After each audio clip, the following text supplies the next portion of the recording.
Hello বন্ধুরা, আসসালামু আলাইকুম। আশা করি আপনারা সবাই ভালো আছেন, সুস্থ আছেন। তো আমি আজকে দেখুন মশলা পিঠে করেছি। একটা ময়দা দিয়ে বানিয়েছি, আর একটু গমের আটা আছে, একটু চালের আটা আছে। 3 রকম পাইল করে আমি পিঠে করেছি। এতে আদা বাটা, রসুন বাটা, লঙ্কার গুঁড়ো, হলুদের গুঁড়ো, একটু সামান্য জিরের গুঁড়ো দিয়েছি।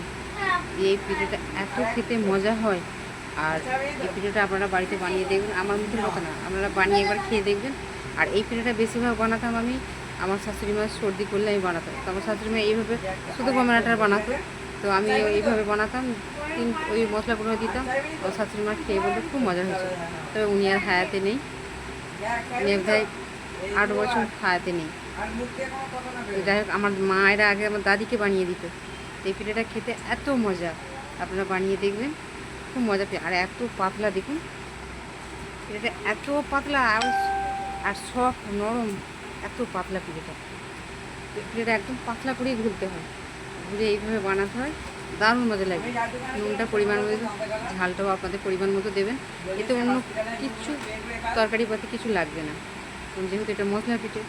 আর আপনারা চাইলে তরকারি দিয়েও খেতে পারেন, যার যেমন স্বাদ লাগবে সে তেমন করে খাবে। তো আমি এইভাবে বানিয়েছি, আর আজকে আমার প্রতি খুব খিদে পেয়েছে, ওই জন্যই বানিয়েছি।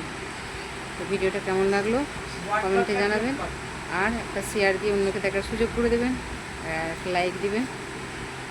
ভালো থাকবেন, সুস্থ থাকবেন। টাটা, দেখা হবে পরবর্তী ভিডিওতে। খুদা হাফেজ।